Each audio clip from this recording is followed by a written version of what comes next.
최근 전남 지역에서 이주 노동자들이 일하다가 숨지거나 인권 침해를 겪는 일이 잇따르고 있는데요.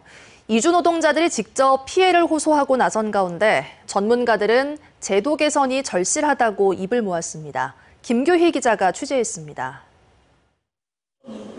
방글라데시에서 온 30대 이주 노동자 아람 리아드 씨는 해남의 한 조선소에서 일하다 지난 2월 해고를 통보받았습니다. 회사는 근태 불량과 기량 미달 등의 이유를 들었습니다.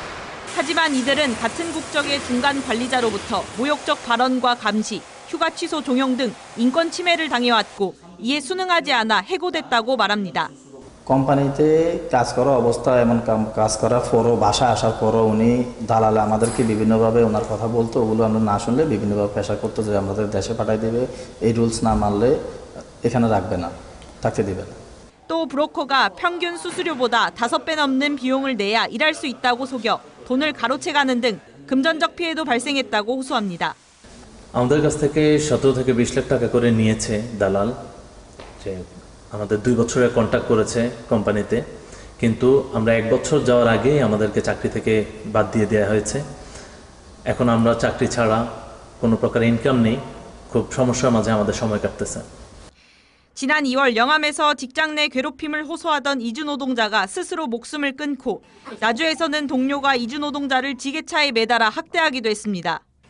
최근 반복되는 인권 침해 해법을 찾기 위한 증언대회가 전남도 의회에서 열렸습니다. 전문가들은 지자체에서 적은 인력으로 수만 명의 이주 노동자들을 담당하다 보니 업무 공백이 발생하고 브로커가 끼어들 수밖에 없는 구조라고 지적합니다. 국제협력 어떤 역량이 부족한 지자체들에게 그것을 일임하다 보니까 브로커들이 끼어들 수밖에 없는 구조고, 또 사업주 허락 없이 일터를 바꿀 수 없고 다른 시군으로의 이동도 제한돼 있어 갑질 등 인권 침해가 반복된다고 꼬집었습니다. 제도에 대한 문제도 한번 이제는 검토를 해야 되지 않냐. 특히 고용허가제나 계절이주 노동자 같은 경우는 폐지하거나 아니면 대폭적인 전면적인 개정이 좀 돼야 되지 않겠냐. 전남에서 법적 보호를 받지 못하는 미등록 상태 이주 노동자는 전체의 40% 이상. 상당수가 열악한 환경과 인권 침해에 노출돼 있는 만큼 실태 조사와 제도 개선이 시급하다는 목소리가 높습니다. MBC 뉴스 김규희입니다. 언제 어디서나 내 손 안의 뉴스.